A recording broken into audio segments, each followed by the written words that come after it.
Kita ajak bang. Dia memang suruh singgah sini weh. Ini macam dia memang suruh singgah sini. Tadi buat tiba-tiba habis minyak kat depan ni. Ngam-ngam kat depan ni. Bro.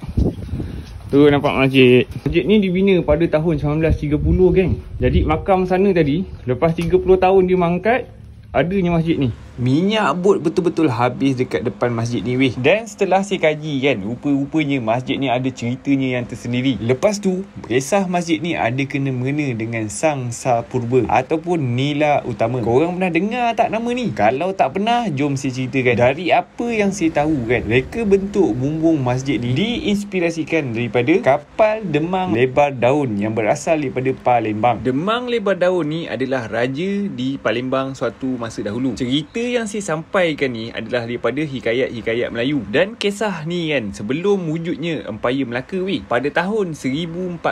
Itu bermakna 625 tahun yang lepas. Dan Sultan pertama Melaka pada tahun 1400 tu, menurut hikayat Melayu, Sang Sa Purba lah yang melantik Sultan pertama untuk Empayar Melaka pada ketika itu. Lepas tu, apa kena mengena Sang Sa Purba dengan Demang Lebar Daun ni? Kena mengenanya adalah di mana anak Demang Lebar Daun ni dikahwinkan dengan Sang Sa Purba. Saya memang tak plan pun nak singgah masjid ni, tapi minyak boleh habis tepat pada masanya. Dan untuk pendapat peribadi saya kan, dia memang nak suruh saya cerita tempat-tempat menarik yang macam ni. Dan saya bangga dapat ceritakan kisah ni geng. Alright, sekarang ni kita akan meneruskan kembali perjalanan menelusuri Sungai Muar yang dah 2 kali gagal sebelum ni. Terima kasih pada brother Muhib kita daripada Feda Sri Aman Srijaya. Baik, Feda Srijaya geng, sebab telah teman si untuk perjumpaan ketiga teroka Sungai Muar. Sebab kalau tak ada dia pun saya pening kepala geng. Saya pening kepala juga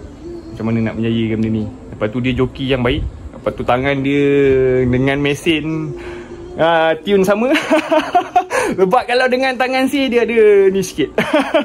Dia ada gagam sikit. Dia macam perempuan. Mesin enjin ni dia macam perempuan geng. Dia ada perangai dia yang tersendiri. Setiap mesin, lain perangai. Jadi korang sebagai lelaki, kalau nak perempuan tu, korang kena layan dengan perangai dia. Dia macam tu. Mesin enjin boat lah. Kalau korang tak percaya, try lah.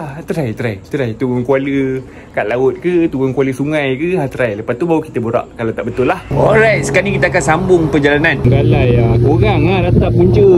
Tak datang sini babe.